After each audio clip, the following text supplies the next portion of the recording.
What up, people? Welcome back to the program we call Food for Thought. Hope you've been watching us through the past weeks and into the future, because we're always here giving you food for thought. We're always educating ourselves and those around us in hopes that we don't have to tolerate those pile tricksters out there one day, but we don't tolerate from our friends and our family. But anyway, interesting show we got there, Buzzy, tonight. Yes, we do. We do. You know, we got this other gentleman friend of ours. His name is Mr. Sean Coulter.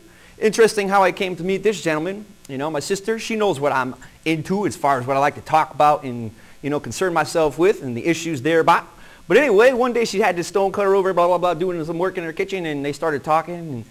And my sister's talking there to this guy, and she's like, the guy's like, hey, you know, your brother, if he likes to talk about this kind of stuff, he really needs to meet this guy, Sean. And so I just got his number, called him up, and since then we've become really good friends, hanging out, going out to dinner, and having lots of fun together, and chit-chatting about stuff that just expands your worldview and makes you wonder what's going on. But anyway, he's going to share some ideas with you this fine evening. Mm-hmm. And so what's he going to be talking about? Yep, we met with Sean, and I know when I first met him, I was really taken back by the amount of information and knowledge that he had. It was really quite astounding at the number of languages that he speaks. I'm not quite sure. I think it's 17, but don't hold me to that. We're gonna find out when we interview him and all that. You know, and we've talked to him in the origins of language and the code that is. Right, the symbols and how we're all, you know, basically scripted too. Right, yeah, about symbolisms and how the history of that, because every symbol that we've got goes back pretty much to the origin of man, or as man splinters off. And we find that a modern man, has a lot of ancient symbols in our society, and what do they impose? So we talked to Sean about that. So we're going to, right now, we're going to cut to Sean, and we're going to introduce him to everybody out here in TV land, here in Nutmeg land. So without any more further delay, here is Sean Coulter. Because our alphabet comes basically from the Middle East, and everything is a number first. That's why they have the universal number set. Everybody on the face of the planet understands the symbols for 1 through 9 and 0. And that's actually where many of our characters for our alphabet come from, numbers. So it's numeric before it's alpha. And then, in other words, everything is a code. It's just as a code in a computer code. You're speaking a language, you're using symbols, and you could write many different languages with those symbols. So it doesn't matter what language you're speaking in, this code appears in all of them. It's especially with your Roman alphabet. And you have to also remember that the Roman alphabet, they used alpha to describe numbers. You know, so things like, you know, 9/11, the World Trade Center, and things like that. That's what that represents, is 2, the dualism. And there's actually a third there. That's why building 7 is associated with God. What you mean is 9 plus 1 plus 1 is 11. Yeah. See, here again, it works. This is funny. It works in many different ways. 11 in the Roman alphabet, you might look at it and see 11, and it's really 2. 2 is the dualism. As above, so below. Just like the electric code here, Ohm's law. The key to the codes within our language are tied in this basic Ohm's law concept. The cosmos is basically an electrical system, and things such as black holes and some of these other esoterical sciences that they come up with and give you science shows are actually dead ends that they want people, rabbit trails that they want people to scurry along. And they do know how things work to a much higher degree than they're iterating to us. And that brings us to Ohm's law, which is the law of electricity.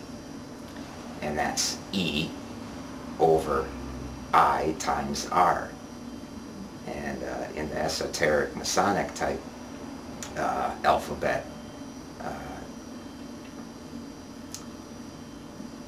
letters are three-dimensional. The code, which is within the system, is a three-dimensional.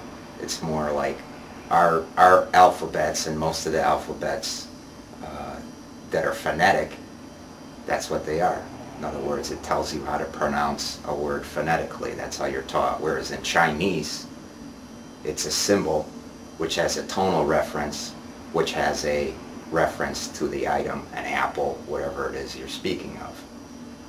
The EIR, E stands for voltage, or in a Masonic, E is also a backwards 3, which is a triune. And if you put an E and a 3 together, you get an 8, which is also a symbol for infinity. You just turn it sideways, and they cut it open, because one side of the circle has a birth. That means your incarnate life, so to speak. And of course, these symbols can be interpreted in more than one fashion too. It depends on how they're used. They have a general meaning, but it's in context to what you're talking about. And it also pops up without anybody really controlling it. You'll see it. In other words, as we speak, we spell words, and it's actually spelling. So the globalists, or the controllers of the planet, whatever you wish to call them, they get us to invoke the situation by controlling the language which was given to us. We've never questioned language. You're born, you could learn any language on the face of the planet. It's whatever one or ones you're taught when you're younger. And that's why, back to this Ohm's law, we have E on top. E is 3, it's a triune. All the major religions in the world have a triune.